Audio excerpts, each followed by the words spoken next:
Baiklah pelajar-pelajar, sekarang kita akan melihat kepada ketokohan-ketokohan 4 orang khalifah sepanjang kerajaan Uthmaniyah yang mencatatkan sejarah menjadi pemimpin yang agung, pemimpin yang berwibawa.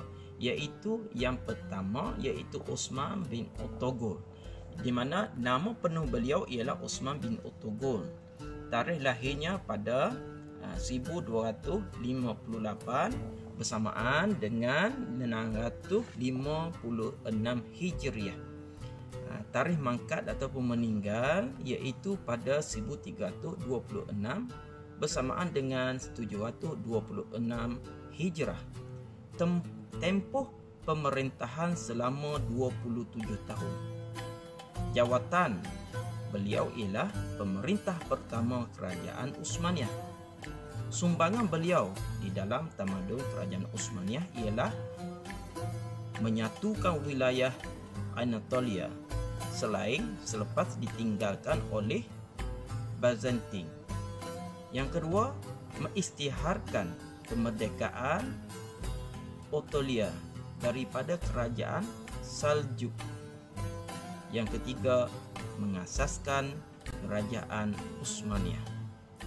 Kemudian kita lihat kepada pemerintah yang kedua, yang antara pemerintah-pemerintah yang agung yang mencatatkan nama di dalam kerajaan Uthmaniyah iaitu Sultan Murad bin Orkhan. Nama penuh beliau ialah Murad I bin Orkhan. Tarikh lahir iaitu pada 1325 bersamaan dengan 726 Hijrah. Tarikh mangkat iaitu 1388 bersamaan dengan 791 dan tempoh pemerintahannya adalah selama 30 tahun. Jawatan yang disandang oleh beliau iaitu pemerintah ketiga kerajaan Uthmaniyah. Dan antara sumbangan beliau di sepanjang pemerintahannya ialah membentuk pasukan Janissary. Yang kedua, memodernkan angkatan tentera laut. Yang ketiga, menjadikan Edna sebagai ibu negara ketika pemerintahannya. Dan seterusnya kita pergi kepada sultan yang ketiga yang memerintah kerajaan Uthmaniyah, iaitu Muhammad Al-Fatih bin Murad II. Nama penuh beliau ialah Muhammad Al-Fatih bin Murad II. Tarikh lahirnya adalah 1429 bersamaan dengan 833 Hijrah.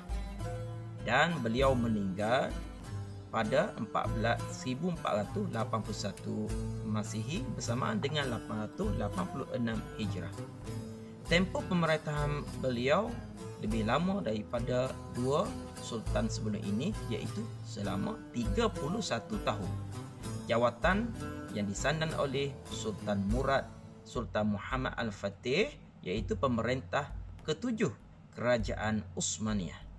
Antara sumbangan-sumbangan beliau sepanjang pemerintahannya adalah membuka kota Konstantinopel pada tahun 857 Hijrah. Dan beliau bertugas sebagai menyatukan empayar, mengelakkan serangan Hungary. Dan yang terakhir sekali sumbangan Sultan Muhammad Al-Fatih iaitu mewakafkan Hagia Sophia sebagai masjid dan membina kompleks Al-Fatih. Kemudian kita melihat lagi sultan yang keempat iaitu Sultan Qanuni bin Salim I. Nama penuh beliau ialah Sulaiman Qanuni bin Salim I. Tarikh lahirnya ialah 1494 Masihi bersamaan dengan 900 Hijrah. Tarikh kewafatan beliau ialah 1566 bersamaan dengan 974 Hijrah. Tempoh pemerintahan beliau adalah paling lama, iaitu selama 48 tahun. Antara jawatan beliau adalah pemerintah ke-10 kerajaan Uthmaniyah. Dan antara sumbangan sepanjang pemerintahan beliau adalah membuka Belgrade, membuka Algeria dan Tunisia, dan juga menyusung undang-undang dikenali sebagai Konami,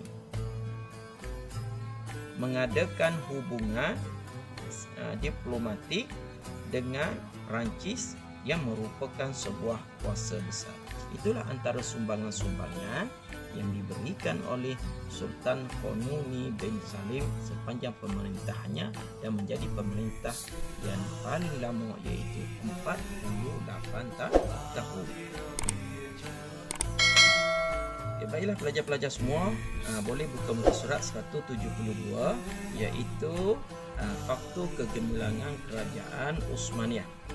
Terdapat 4 faktor yang memberikan kemenangan dan kekuatan kepada kerajaan Utsmaniyah, iaitu yang pertama pentadbiran, yang kedua keilmuan, yang ketiga sosial, dan yang keempat ketenteraan. Maka 4 faktor inilah yang memberi sumbangan kepada kerajaan Utsmaniyah di dalam mencatat sejarah dan membentuk sebuah negara yang makmur, aman dan kuat di mata dunia.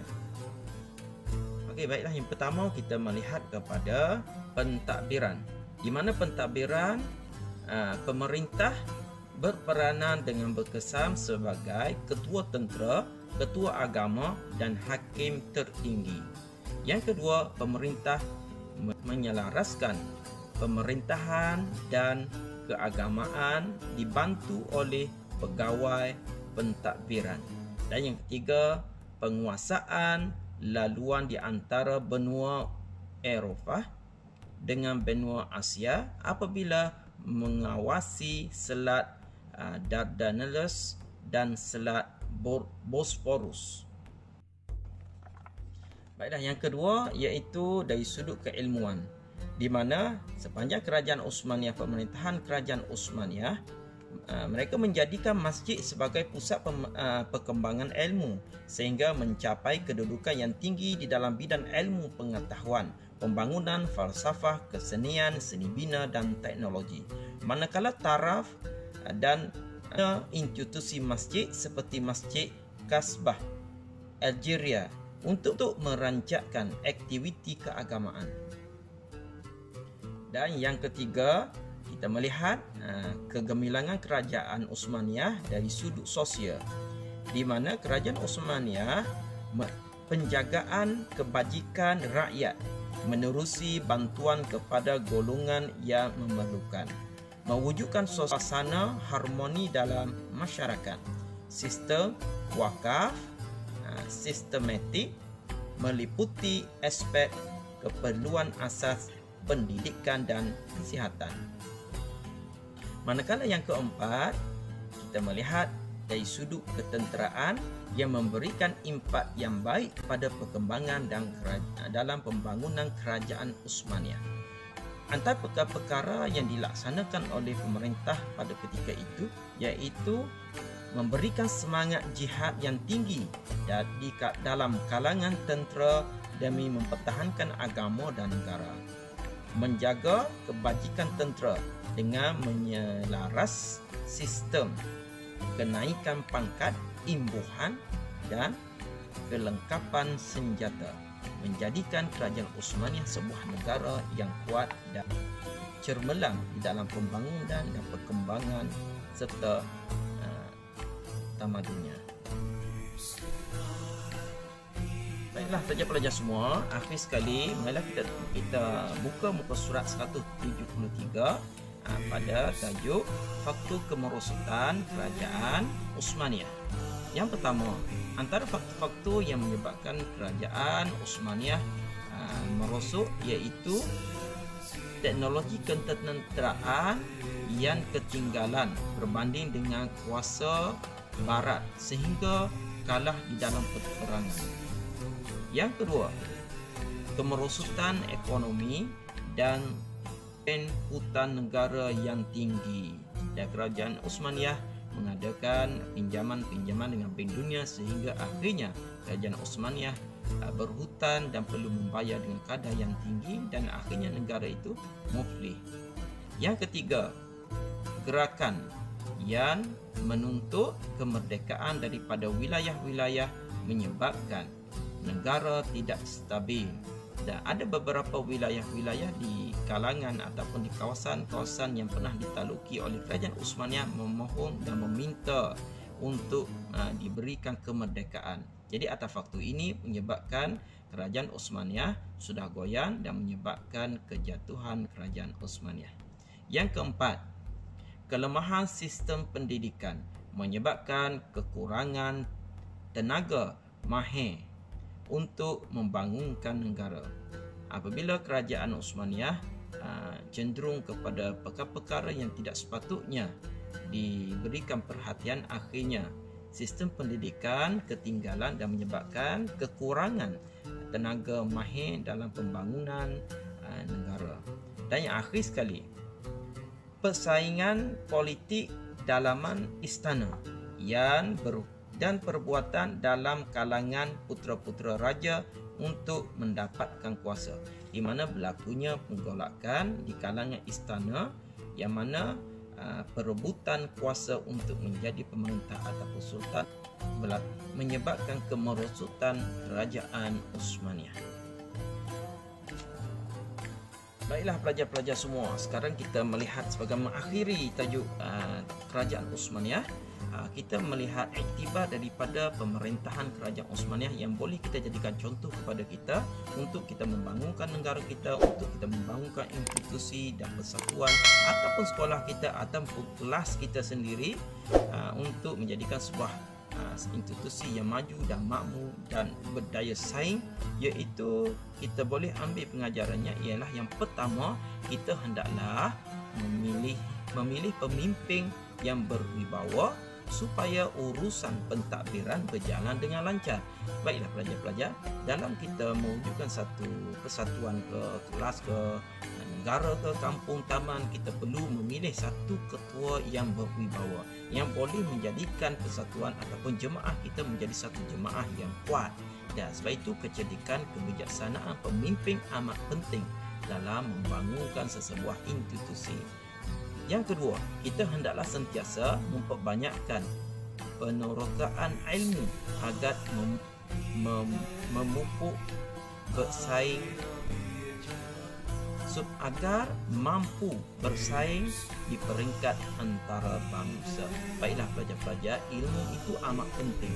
Dengan ilmu itu, bila kita menerokai pelbagai ilmu, memberikan peluang kepada semua orang untuk mempelajari ilmu, menerokai ilmu di bidang yang bukan daripada bidang kita, boleh menyebabkan perkembangan pemikiran, perkembangan ekonomi, perkembangan pendidikan dan pentadbiran boleh melonjak pergi ke yang lebih baik.